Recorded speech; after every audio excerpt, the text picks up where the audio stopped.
themselves.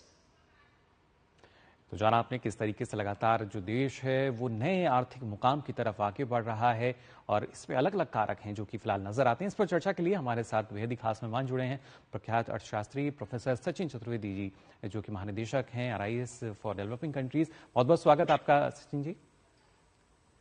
सबसे पहले सबसे पहले जानना चाहेंगे आपसे, क्योंकि जिस तरीके से जो RBI गवर्नर हैं शक्तिकांत दास, उन्होंने भी जिक्र किया कि हम अब से पहले उम्मीद करते थे कि करीब 6% आर्थिक वृद्धि दर है, 7 है, लेकिन वो जिस तरीके से बढ़ रही है 8 का अनुमान फिलहाल 8 को लेकर हम चल रहे हैं। और जब वैश्विक स्तर पर हम देखते हैं तो वहां भी हमारी भागीदारी जो है वो करीब 18% से ज्यादा नजर आती है।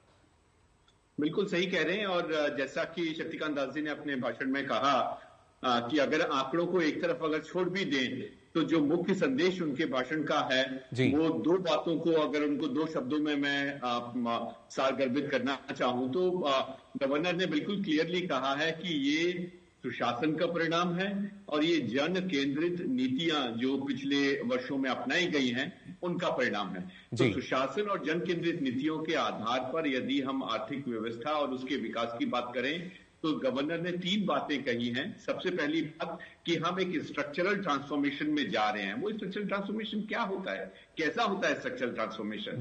तो कई लोगों का जो सुझाव पीछे रहा है कि भारत सर्विसेज सेक्टर में आगे बढ़े, सर्विसेज पे फोकस करे और उसी में स्पेशलाइज करे।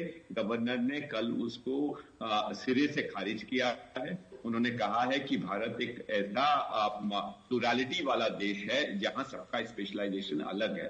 उन्होंने कृषि के क्षेत्र में विकास की अनंत संभावनाएं जो वैल्यू चेन के माध्यम से हैं उसकी चर्चा करी है। साथ ही उन्होंने ये भी कहा है कि हमें मैन्युफैक्चरिंग में आगे बढ़ना है, जहां क्रेडिट एक्सपेंशन स्मॉल और मीडियम एंटरप्राइजेस के लिए चाहिए वहीं सर्विसेज सेक्टर के लिए भी चाहिए। जैसा आप जानते हैं उन्हीं के कुछ प्रीडेसेसर जो रिजर्व बैंक के गवर्नर रहे हैं पहले, वो लोग कई समय से इस बात की चर्चा करते रहे हैं कि भारत ने सर्विस सेक्टर पर करना चाहिए। तो पहला जो हमारे ग्रोथ का एक महत्वपूर्ण कंपोनेंट होना चाहिए, एक महत्वपूर्ण घटक होना चाहिए, उसकी बात कल गवर्नर ने कही है। उन्होंने कहा है कि मल्टी सेक्टोरल ग्रोथ हमारा अंदाज होना चाहिए। जी, और कहीं ना कहीं एक बड़ा संदेश भी है सचिन जी, क्योंकि जैसा अभी आपने बताया कि अक्सर हम यही देखते थे कि सिर्फ एक क्षेत्र तक सीमित रह जाते थे कि कृषि क्षेत्र है तो यहाँ इसके जरिए ही विकास हो रहा है, लेकिन जो हमारे और भी दूसरे क्षेत्र हैं, मैन्युफैक्चरिंग की बात की जाए, कृषि की बात की जाए, या इसके साथ साथ जिस तरीके से उनमें जो प्रगति है वो होती नजर आ रही है, तो वही प्रगति है जो कि कहीं ना कहीं भारत की जो विकास की एक गाथा है उसमें मील का पत्थर साबित होगी।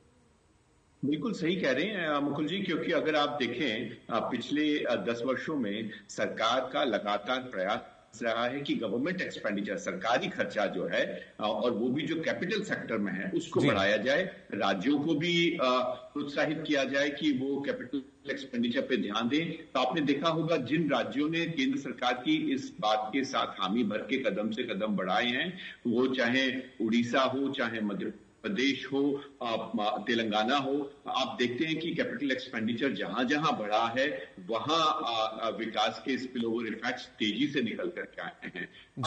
सरकार के इस कैपिटल एक्सपेंडिचर का असर कल जैसा गवर्नर ने कहा प्राइवेट सेक्टर के कैपेक्स एक्सपेंशन में भी दिख रहा है। वो सीमेंट में, स्टील में एक एक्सपेंशन की एक बड़ी बात गवर्नर कर रहे हैं। तो ये एक महत्वपूर्ण पड़ाव हमारे विकास के लिए आया है। और जैसा उन्होंने 2 बार अपने भाषण में उसको रिपीट करके कहा कि ये वाक्य को मैं दोबारा कहना चाहता हूं, तो उसके पीछे आशय यही था कि लोग इस बात को समझें कि ये जो स्ट्रक्चरल ट्रांसफॉर्मेशन इकोनॉमी का है ये एक महत्वपूर्ण पड़ाव हमारे लिए है। इसलिए इंटरेस्ट रेट की डिबेट में पड़ने के बजाय अगर हम इन्फ्लेशन को नियंत्रित करें, जो मुद्रास्फीति है उसको नियंत्रित करें और हम 4% का जो हमारा टारगेट है उसी पे अपने आप को सीमित करें। अगर बारिश मानसून का कोई पड़ाव देश के विभिन्न हिस्सों में फर्क होता है, कृषि में तो उत्पादन में अगर फर्क आता है तो इन्फ्लेशन तुरंत ही 5% पहुंच जाएगा।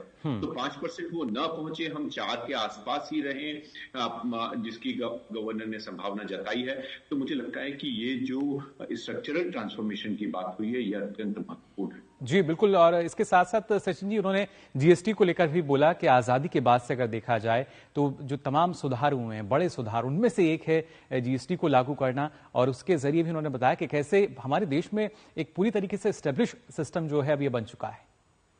बिल्कुल, मुकुल जी सही कह रहे हैं। गवर्नर ने इस बात को रेखांकित किया है कि उन्हीं के कार्यकाल में जब वो वित्त सचिव थे, तब जिस जीएसटी को लेकर के कई हिकअप्स थे, बाद में लोगों ने कई विरोध भी किए। और जीएसटी के पहले क्या स्थिति थी, हमें भूलना नहीं चाहिए कि जी। टैक्स पे टैक्स लगता था। हम्म। आप टैक्स दे रहे हैं, उसकी टैक्स की वैल्यू के ऊपर भी आपको टैक्स देना पड़ रहा है। मल्टीपल टैक्सेस थे। उन स्थिति से देश को बाहर निकाल करके लेके आना, और जैसा गवर्नर ने कहा कि कई देशों को बहुत समय लगा। मलेशिया को अगर देखें तो मलेशिया में बहुत टीथिंग ट्रबल्स थे, बाद में उन्होंने छोड़ ही दिया कि हमें नहीं करना भाई जीएसटी, क्योंकि इससे तो बड़ा कंफ्यूजन हो रहा है। लेकिन भारत ने छोड़ा नहीं, सरकार उसके साथ लगी रही, राज्य सरकारों ने काम किया, और अब हम देख रहे हैं कि धीरे धीरे कई प्रयास किए गए हैं, जिसके माध्यम से वित्त मंत्री ने जीएसटी को एक रैशनल टैक्स रिजीम के रूप में देश के सामने रखा है। और अब हम देख रहे हैं कि कलेक्शंस भी बढ़ रहे हैं। कल उन्होंने कई आंकड़े दिए, जिससे लगता है कि हर साल हमारा जीएसटी से कलेक्शन कैसे बढ़ रहा है। जी बिल्कुल, और खासतौर से इस वित्त वर्ष की जो पहली तिमाही की अगर हम बात करें, क्योंकि जून के बाद वो आंकड़ा भी हमारे सामने होगा, एक मजबूत स्थिति जो है, जो जनवरी से मार्च के दौरान एक मोमेंटम बना था पिछले वित्त वर्ष में, और उससे भी बेहतर स्थिति शायद इस बार हम उम्मीद कर रहे हैं इस पहली तिमाही में। बिल्कुल मुकुल जी, और अभी शीघ्र ही इस पार्लियामेंट के सेशन में बजट भी आने के तैयारियां शुरू हो चुकी हैं। तुरंत ही हमारा बजट भी आएगा। इंटरिम बजट की स्थिति से हम बाहर आएंगे और पूर्णकालीन बजट हमारे सामने होगा। तब भी हमारे सामने उन सेक्टर्स को सपोर्ट करने का जिनके माध्यम से जीएसटी का कलेक्शन, जिनके माध्यम से इकोनॉमिक एक्टिविटीज का एक्सपेंशन एक महत्वपूर्ण अपॉर्चुनिटी के रूप में हमारे सामने आएगा। ये जीएसटी का कलेक्शन का एक्सपेंशन सिर्फ टैक्स का कंसोलिडेशन नहीं है, ये हमारी आर्थिक प्रगति का भी परिचायक है। ये इस बात का भी परिचायक है कि आर्थिक गति को जिस प्रयासों के माध्यम से टैक्स के बर्डन को कम करके, अगर आप देखें कॉर्पोरेट टैक्स को, जो हमारे मल्टीपल स्मॉल और मीडियम एंटरप्राइजेज हैं, माइक्रो एंटरप्राइजेज हैं, उनके सपोर्ट को आगे बढ़ाने का काम जो सरकार ने किया है, उसके माध्यम से ये जीएसटी का कलेक्शन आगे बढ़ा है।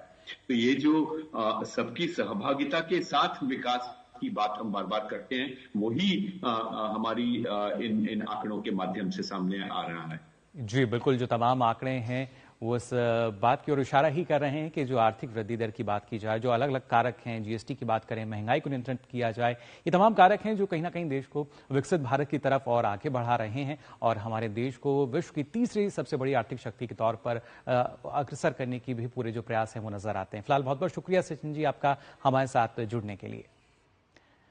तो यहाँ आपने देखा किस तरीके से अलग अलग जो प्रयास हैं वो किए जा रहे हैं और उसी के परिणाम अब लगातार सामने भी आ रहे हैं। फिलहाल हम यहाँ रुकने एक छोटे से ब्रेक के लिए